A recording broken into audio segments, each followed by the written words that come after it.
What it do, guys? It's your boy Dream Team Neil. And your boy Darwin back with another video. Guys, we're going to be learning a little bit more about the European Union.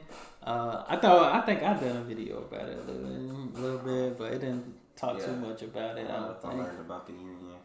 Yeah. I know about the Union. I don't think I've done a video focused. So we've been focusing. This is 2017, so a little older, but European Union versus the United States. Who will win Army military comparison? You know, I got some family in the military, you know. I wouldn't say they scary threats, but I don't know what they learned. They can't tell us everything sometimes, you know what I'm saying? So I don't know. Man. I said when it comes to this, I'm gonna be biased. I ain't gonna lie to y'all. I don't see another country beating the United States. Or I know the European Union are all different countries. Yeah. But I don't know, maybe the Chinese, cause I seen them breaking bricks with their heads and stuff. They don't know, they're built different down there. But see, that's where when we get cheated at on healthcare, they throw all that money at the military. Right, that's true. Yeah, that's a fact, boy. Somebody that had a heart attack, here's a new aircraft. That's how it is. That's basically how. You right. Like, what we need all this stuff for? We ain't seen them fight in a minute. But to each his own. But we're gonna jump into this guy. Y'all hit that subscribe button.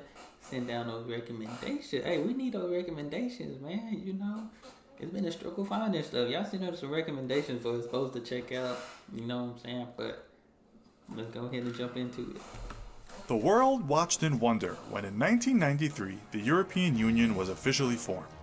Questions abounded. Would the UK and France finally be able to live harmoniously in perpetuity? Would Germany and the rest of Europe finally form an unbreakable alliance? With a currency to rival that of the US and the combined military might of 28 different countries, the EU could easily be one of America's greatest trading partners or one of its most menacing foes. Although the American and European alliance is the strongest today than it's ever been, we thought it would be interesting to compare the military might of these two powerhouses and determine who would most likely win in a theoretical war in this episode of the infographics show, the European Union versus the United States of America. Oh, man. Although money isn't everything, the first major difference worth pointing out is military spending.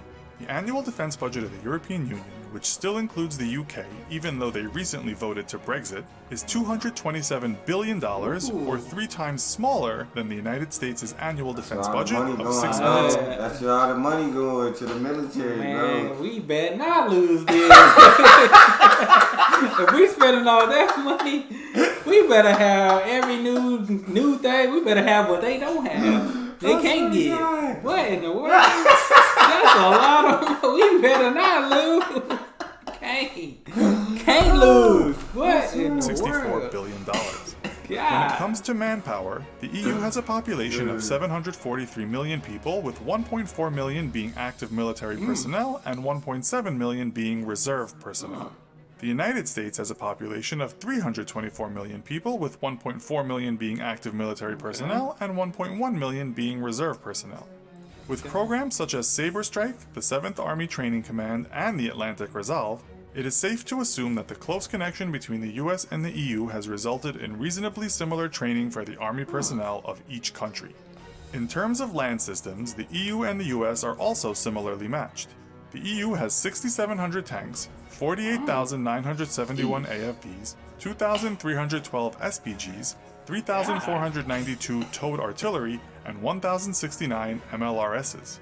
The US, on the other hand, has a fleet of 8,848 tanks, 41,000 AFVs, 1,934 SPGs, 1,300 towed artillery, and 1,331 MLRSs. And it's something up if they getting all this money. We should have had double of what they got. Double everything, huh? What in the world? Everything. Double it up. I don't know what some of these is, to be honest. At all, but I'm like, if for 600 billion, we should have a lot more.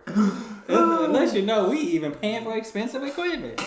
What in the world? Despite the US having a larger number of ground tanks, Germany makes one of the top-ranked tanks, the Leopard 2, which has been purchased in the hundreds by countries all over Europe. Dang. It should be noted that while the US has troops and missiles stationed in Europe, there are no European army bases in the US. This is an obvious advantage to the US, who could more easily bring the battle to European soil, keeping it away from the plants which manufacture American weapons, and again turning Europe into a war zone similar to World War II.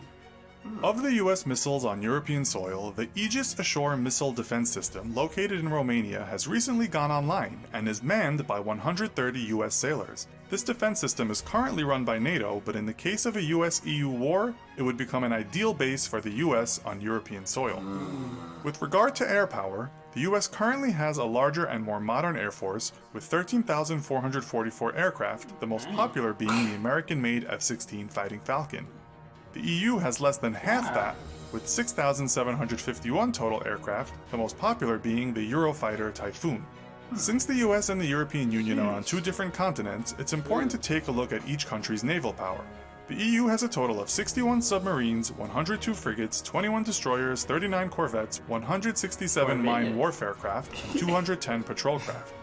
The United States, on the other hand, has 75 submarines, 6 frigates, 62 destroyers, 0 corvettes, 11 mine warfare craft, and 13 patrol craft. The two seem pretty tied, however the EU only has 8 aircraft carriers compared to the US's 19. In the unlikely scenario that nuclear weapons are used, the US has a stockpile of 6,800 nuclear warheads with 150 nuclear warheads located directly in Europe. Yeah. Europe barely has 500 nuclear warheads of its own, split nearly evenly between the UK and France. God dang. This where the money at. I'm like, why? We need so much news. That's As we all know, a major component of this everything. military assessment is fuel, since almost every ground vehicle, aircraft, and naval unit needs fuel in order to operate. The European Union produces only 1.7 million barrels of oil a day and consumes almost 8 times that each day. It also has 5.6 billion barrels of oil in reserve. The United States produces 9 million barrels of oil a day and consumes 19 million barrels daily, though it has 37 billion barrels of oil in reserve. It is safe to say both countries would need to rely on importing oil from other countries. The EU and the US share most of their allies, and it would be very interesting to see who allies with whom. As many will point out, experience is also a major factor when assessing military prowess. The EU and the US have been involved in the same wars for the last decade. However, the US military exists as a unified entity, and the EU runs much of their military on a country-by-country basis, making communication and tactical planning much more complicated. When it comes to the all-seeing eyes from space, both the European Union and the United States run their own global navigation satellite systems. The US has GPS and the EU has Galileo. GPS used to have the capability to block civilian signals called selective availability. One of the main reasons the EU developed Galileo was due to its concern that the US could deny others access to GPS during political disagreements. The two came to a compromise, and the US is now in the process of replacing old GPS satellites with new ones that will not have selective availability enabled. So, who do you think would win the war, the US or the EU? Do you think there are factors we omitted that would make a difference? Is war between the EU and the US even a possibility? Let us know in the comments. And if you want to get a daily comparison or fun fact, that's definitely interesting. I mean, I don't think there would be a war between the two. I don't think there ever would be. But I think US would have the advantage. It seems like. Yeah, I think US would. If there was a war, Yeah. I don't know if there is a country or union that could beat the US. Because I feel like the US Army, they're able to be stationed in those so countries. many different places. So they're already there. Yeah. Different, like you never hear of like other countries being able to be in the US. That's So nice. like I mean, everybody I know, they always get stationed somewhere outside of the US, like That's nice. at least for 6 months to a year type thing. So And then the advantage of having like all the military is like one Yeah. unified unit rather than like a country by country. yeah. So I mean, shoot, for that amount of money, We better not take it. hey, we can't afford to. With all this, I don't understand that many nukes, bro. Like That's I why. feel like that's enough nukes to end the world like 20 times over or something. I don't know how much it's gonna take, but maybe 100 times over. Quickly, like I don't even know if any other country have as much as that.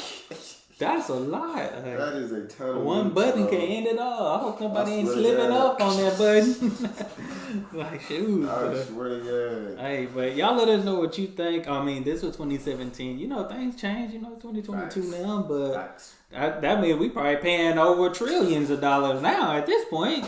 It probably done got to that point. Yeah, 4 or 5 years later, it's probably $1 trillion by now. But y'all let us know what y'all think in the comments below. Hey, this is also a good topic on military stuff. You know what I'm saying? So you know, but y'all hit that subscribe button. Send down those recommendations. That's all we have for this video. Hey, we out of here.